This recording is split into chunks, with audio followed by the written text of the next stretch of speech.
everyone, welcome to Painting Crafty. I'm Melanie, welcome.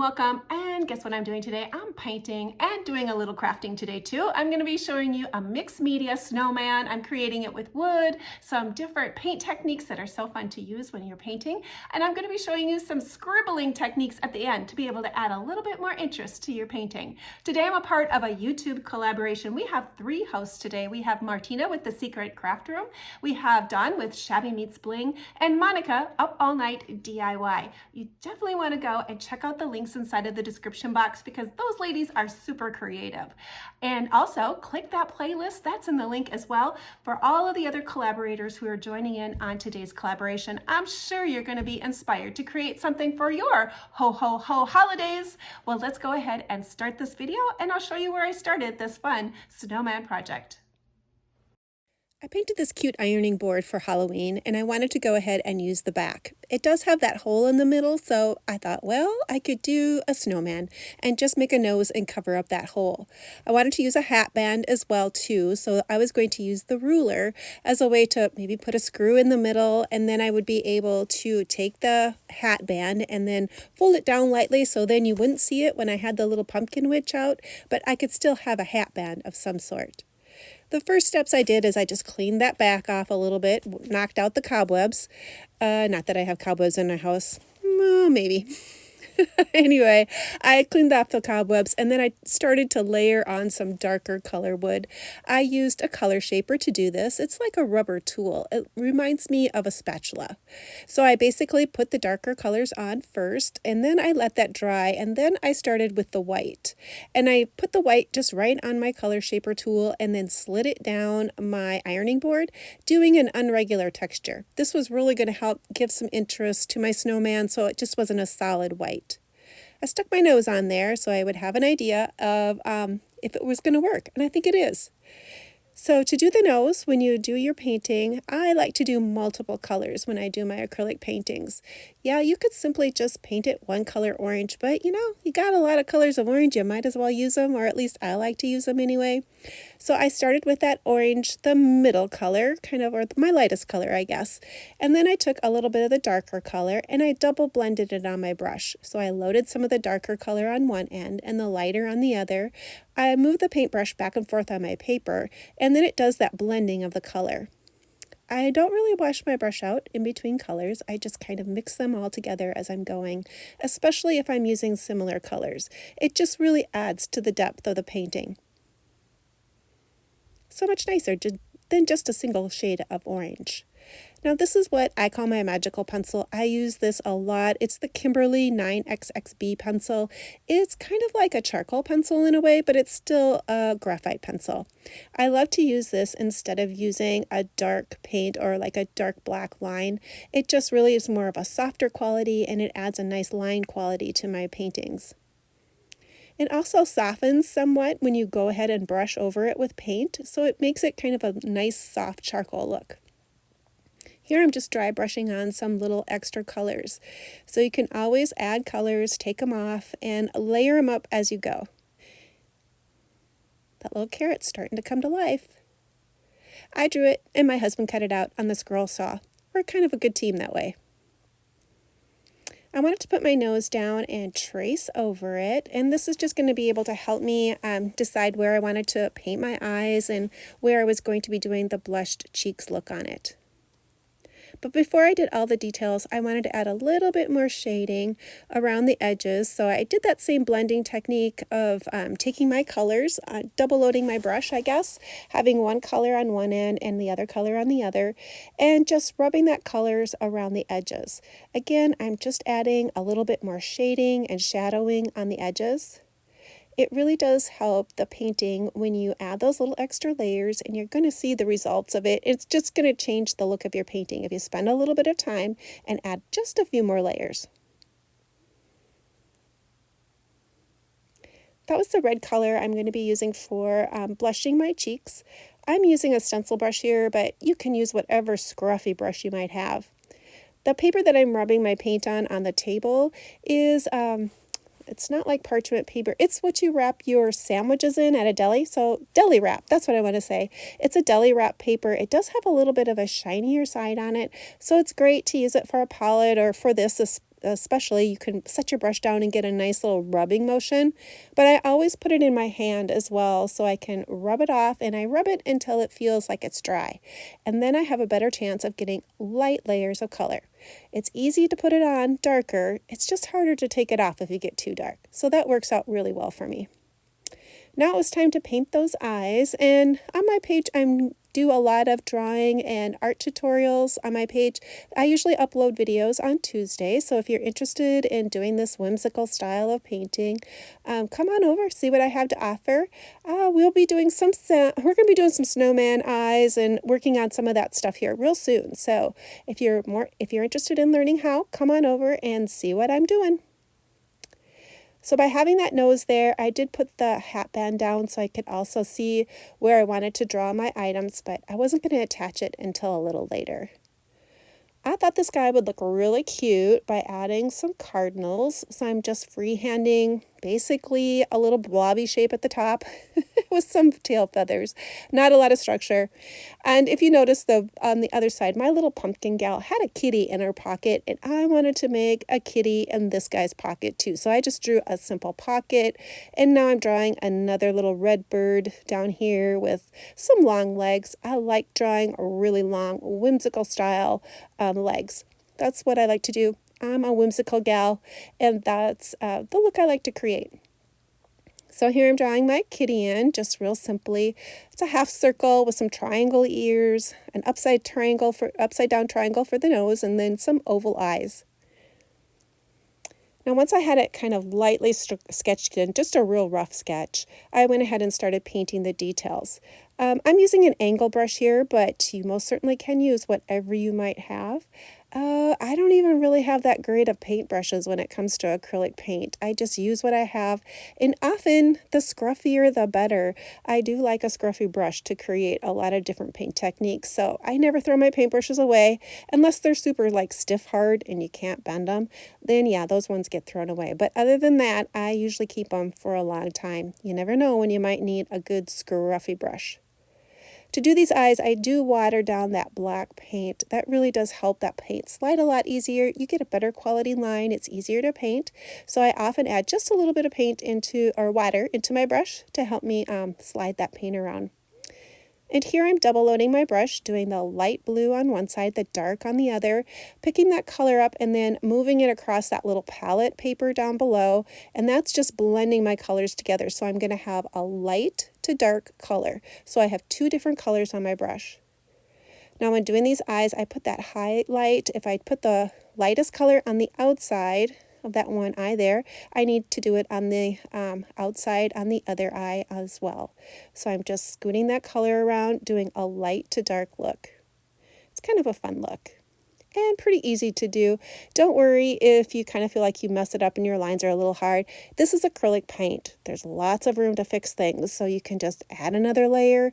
The easiest thing is just to let it dry and add another layer. So there's not a lot of worry about if you're doing it right or if you mess up a little bit.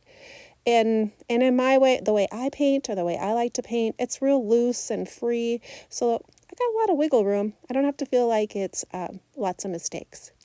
And there I used my pencil again, and now I'm going to be doing a different style of floating technique. I go ahead and I dip my brush into the water, and then when I pull it out, I take all the water off of that metal part, make sure I don't have any there, and then I touch my brush slightly onto my paper towel until the shine is gone, and then I pick up just the paint on the corner of my brush, rub it back and forth on my palette, and then that's going to create a really washy shadow where it goes from dark to almost like a watercolor look on the edge. That one's a little bit trickier to do. It takes a little bit of practice, but again, don't fret about doing it. Just put it down, and again, you can always wipe it a little bit with your finger and soften your shadows. I'm thinking he's looking pretty cute. I like that look. I'm going to add a little bit of that more washy shadow underneath his eyebrows, and I did it around his eyes as well, and his nose. I really wanted to create that shadow around his nose. And here I'm getting ready to put those highlights on. So when you're doing the highlights, if you do them on the inside of one eye, you have to do them on the outside of the other. And then that's going to give your eye a better look. It's not going to look cross-eyed at the end. Sometimes if you put those highlights in the wrong spots, they just look a little funny. So just remember, if you put them on the inside, they go on the outside on the opposite eye. Now I'm going to go ahead and get ready to do those little red birds. I like this painting technique of where you kind of do an irregular black line. Now you can see I'm not doing it perfect. I'm doing it very much a sketchy quality with my paintbrush and doing the black line. And then I'm coming in with that medium shade of red, the same color I used for his cheeks, and I'm going to go ahead and just loosely paint that color in, and then I'm going to pop on a brighter red. Now the top bright red is one of my favorite reds. It's by Golden. It's called Pyro Red. It's a beautiful shade of red, and that one I do love to use. I don't necessarily have certain paints that I just really love, like as a brand. I mostly go for color, but I do love the Golden paints. They're a professional grade and they have a beautiful color tones to them. So I do splurge every once in a while on some of those professional paints, and I have them, so I might as well use them. I can't take them with me, right? So you might as well use what you have.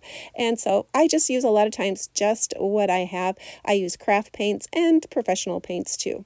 I'm going mostly for the color, and I love this red color. So you can see how that real loose look is super fun, having that little irregular black line on the outside, and then just brushing your colors in. Move your brush a little bit, like multiple directions, not just the same way when doing this technique, and it adds that real loose brushwork to those little birds. Super fun. If you haven't tried this look, I highly recommend it.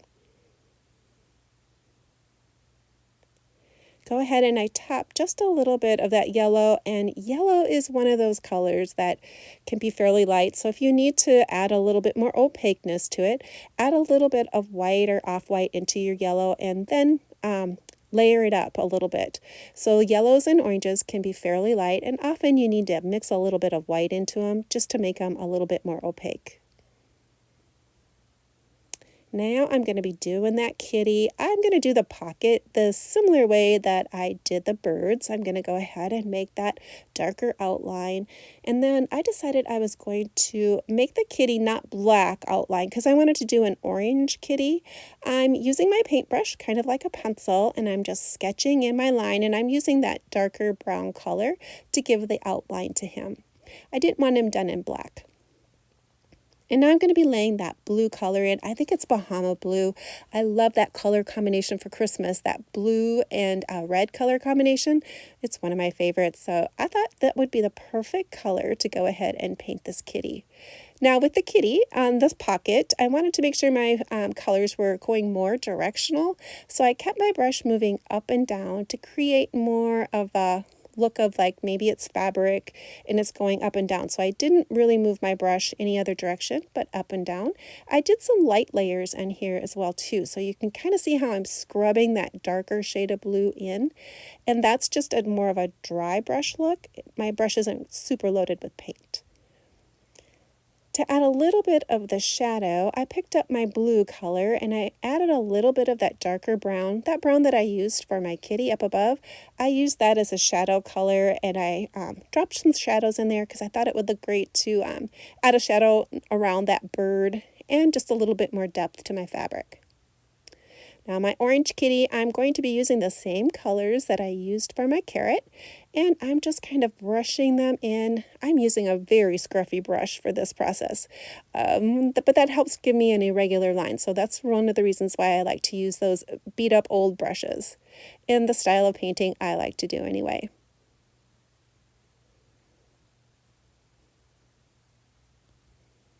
I let that guy dry, and then I went ahead and did some more of that loose watery shadowing around my kitty. You can see me using my finger here so I can soften that water line a little bit.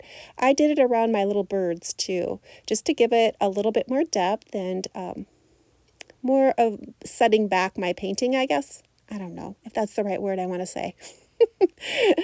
It just creates a fun look. It gives a nice shadow and adds extra depth to my painting.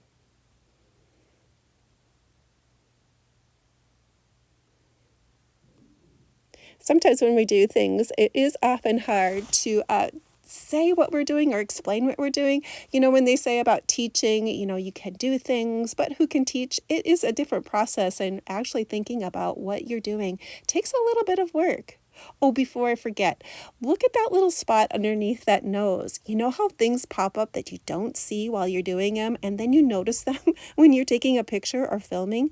Doesn't it look like he's saying, like, ooh, or something like that, that little shape of his mouth underneath there? It cracks me up. I did not see that at all while I was painting. I didn't notice it until I was doing the editing of my video, and now I can't unsee it. It's too funny, right? I'm working a little bit on my kitty eyes, and I used the same blues as I did on my snowman, and I'm doing some of the detail work with my pencil. Again, I like using that pencil sketch quality. It's just a little bit softer line than using a straight on black.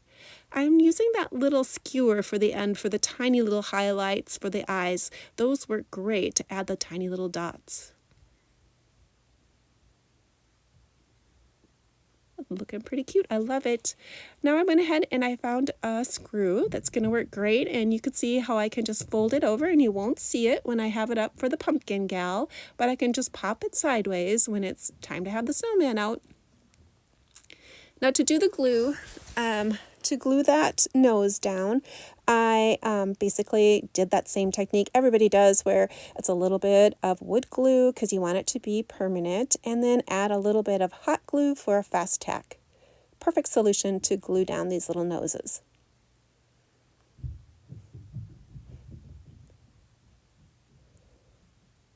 Once I had that down, it was going to be time to do a little bit more detail work.